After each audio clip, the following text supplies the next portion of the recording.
Hi guys, welcome back to my channel and to this video. This video was requested by one of my favorite subscribers, Sami. I really appreciate Sami asking me to do this video because when I saw the original video, I was very inspired by it. Today's video is going to be 10 things I would buy first, meaning if all of my makeup was stolen or burnt up in a fire or whatever the situation, what would be the 10 items or products that I would buy first to start building my collection again? I have to say this was rather hard for me to do. There was a couple of categories that I felt like I would normally include that I had to leave out or make a choice between two. So I'm just gonna go ahead and show you these products in the order that I would apply them. So let's get started. You can see Lucille is in the background again today. She's very tired this morning. So the first thing that I would purchase would be a foundation or a BB cream or a CC cream, and mine is the IT Cosmetics CC cream. I currently have the shade Light, which is actually kind of light to medium in my opinion. I really like this one. I always feel like my skin looks really nice when I wear it. A little bit goes a long way, so it lasts for a very long time. It's just one of my favorite foundation type products. I'm not a full coverage girl personally, but you could build this up to full coverage as well as sheer it out a little bit for a medium to light coverage in my opinion. It does have sunscreen in it, but I will link a video down below from Mr. Wayne Goss, the King Dingling himself, where he talks about just how much product you would have to use in order to get the full amount of sunscreen protection that is in a foundation. I found it really interesting, so I'd like to share it with you. Next would be powder, and this may not be a surprise to you guys, but I would absolutely pick my Hourglass powder in the shade Dim Light. This is a good all year round shade for me. And it's illuminating. If you did it really like a really concentrated application on your cheekbones, it absolutely could double as a highlighter if you wanted it to. But this is my favorite powder because it doesn't look powdery. It's more of a finishing powder versus a setting powder or things like that. Next would be bronzer, and quite honestly for me, I don't have a complete ride or die bronzer. I like to wear bronzer. Why do I always want to say brownser? But anyways, I do wear a bronzer every day, and I'm currently panning this one, and it is a good one. This is the number 7 bronzer in the shade Caramel. It is a good shade for me. I like this formula because A, it is matte, and B, it is buildable. It works for me during the winter, but I absolutely could build it up and go ham in the summer and have it be bronzing my face up as well. But I definitely love to wear bronzer, so I would have to have one in my 10 products. Next is blush, and you guys know I love my blush, and this may or may not be a surprise to you. I do have Hourglass blushes as well as other higher end blushes, and the one that I would repurchase immediately and be totally fine with wearing every single day until I was able to build up my blush collection again is this e.l.f. blush in the shade Mellow Mauve.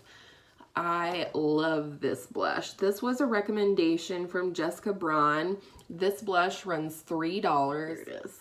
It's just beautiful. It has a slight satin sheen to it. It's in the Dusty Rose Mauve family for sure, but it has enough pink as well as enough warmth to it that I feel like it is complementary to most looks. And I absolutely reach for this one all the time, including over my higher end products. So boom, blush. This is the Essence Pure Nude Highlighter in the shade 10 Be My Highlight. I've said it before in videos and I'll say it again that this is my #1 favorite highlighter, again above any higher end products that I have. This one is $4 at Ulta. Here is the shade. It's just a nice champagne-y, very nude highlighter. This is the highlighter of all highlighters in my opinion. This one You absolutely could wear with any look. It doesn't pull to gold or to white or anything like that. So I think it's flattering to all skin types, or skin tones rather.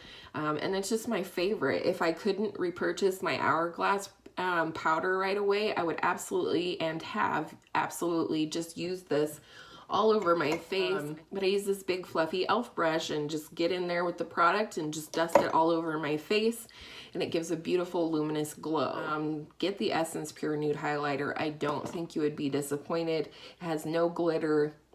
It's just gorgeous. That I forgot to mention my concealer, and again, this may come as a surprise if you've been on my channel for any amount of time. It certainly surprised me when I was thinking about it. I had to pull this out of my Project Pan empties. I was panning this NYX HD Studio Photogenic Concealer. I have mine in the shade CW4, whatever that means. I actually put this in my Spring Fling Project Pan that I did with my sister because it wasn't my favorite and I wanted to move it out of my collection, as well as it's one of 2 older concealers in my collection currently, and I actually used this up and now I'm kind of missing it. I think it's one of the better concealers for under my eye in terms of not, you know, looking dried out and things like that when I put it under there. I would absolutely repurchase this NYX HD concealer, you know, especially if I was trying to replace my collection on a budget. Some of these are not budget friendly. Obviously the Hourglass isn't, but there you go. And then next, probably something you all have been waiting for, and this again was a no-brainer for me. If I could only purchase one eyeshadow palette to start my collection over again, it would absolutely be the Persona Cosmetics Identity palette. I haven't had this for a real long time yet, but it is already the #1 favorite palette that I have in my collection. As much as I love color, this is a beautiful palette. I will link up in the cards my video where I reviewed this and did 4 looks, I believe. But every single day I wear this, it is a great makeup day. The shadows are just smooth and they lay on the eye. They don't accentuate texture. The shimmers are just amazing. I just want to show you one shade. So this is the shade Bombshell, and you can just see how beautiful and smooth they are. I mean, you don't even have to wet your brush with these metallics to get full foiled payoff. These are amazing, amazing shadows. I did get it on sale on the Ulta 21 Days of Beauty sale, but I absolutely would have paid the $32, the full price for this, had it not gone on sale. This has been on my wish list for a long time.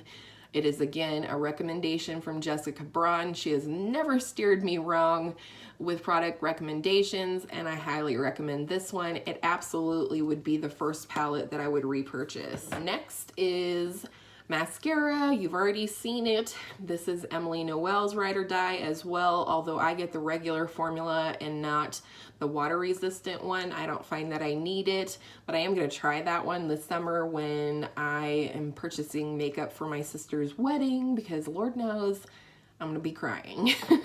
But it is the CoverGirl Clump Crusher Extensions by Lash Blast. I have the shade Very Black. Predominantly I use this for a lower lash mascara, but I absolutely will use it on both the top and the bottom lashes, you know, on a no makeup day or just a casual makeup day. It's just good. It coats my lashes, it makes them darker and look longer, but there's no clumping. That's why it's called the Clump Crusher, and I just love it. It's one of my favorite mascaras for sure. And then lipstick, you know, this is not budget friendly, but you could find this type of a product in any line of lipstick, I'm sure. And this is one of my favorites, and it is MAC's Velvet Teddy. This is just the mini MAC, or little MAC, I think they call them. But I would purchase a nude lipstick. But here it is. This is MAC's Velvet Teddy. It's just a nice nude for me. It's not too dark, it's not too light. It's a comfortable formula. It's relatively long lasting. And I love it. I would absolutely repurchase a nude lipstick right away, probably quickly followed by a rose shade. And then lastly, setting spray. I realized I had not picked a palette as I got down to the end of picking these products out. I had a lip liner in, but I took that out and left this product in so I could have a palette, and this product is just a setting spray. Any setting spray, Mario Badescu, anything that's reasonable, I would absolutely purchase it right away. My makeup routine is not complete until I use a setting spray. This one is from Pearlessence. It's a Coconut Rose Hydrating Face Mist. I got this, let's see. Where can we, there. I got this at Marshall's for like $6 or $7. There's a huge amount of product in here. It's 8 fluid ounces, so that's a heck of a deal. But just something hydrating that will set down the powders on my face at the end of my makeup routine. And I was more than happy to leave that in and take the lip liner out so that I could have my favorite Persona palette. You'll notice I didn't mention tools. These are my products that I would have to have. The CC cream, obviously I could apply with my fingers, but a couple of honorable mentions in terms of things I would have to purchase right away that are not makeup would be a beauty sponge of some sort. Don't look, I haven't washed them yet, but this is the Real Techniques Miracle Complexion Sponge. And it's a good one. It's not my favorite, but I also would have to purchase some brushes. I think I could get away with an angled brush, like an angled face brush like this for all three: bronzer, blush, and even highlight, because, you know, you could turn it so that it's on its skinny side, you know. So I think, and you could use this for powder if you have patience. And then eye brushes. These I just received in BoxyCharm, but they happen to be the 2 brushes I could not live without. One is just a shadow brush here. It's pinched at the ferrule, but slightly fluffy at the ends. This is fine. You can carve out your crease with this with a matte shadow, but you can also use the flat side and lay down a metallic or matte shadow on all over your lid if you wanted to. It's curved up at the top here, so it would work for a brow bone highlight. And then I would need a blending brush, but you know, it's not tapered, it's just rounded on the top, and it's soft and fluffy. Bonk. But these would be the 2 eyeshadow brushes, type of eyeshadow brushes that I would purchase first. Everything else I could live without until I could build my collection back up. So thank you to Sami for requesting this video. Girl, you know I love you. You're one of my favorite subscribers for sure, and keep the great ideas coming. I love to produce content that you guys want to watch. This is not just me talking about what I want to talk about. If there's something you want to see, let me know and I'm happy to film it for you. These are the 10 products that I would have to run right out and get. And let me know down in the comments what is the first thing that you would have to purchase if all of your makeup was stolen or in a flood or what have you. I hope all of your makeup days are beautiful makeup days, and we'll see you in the next one. Bye!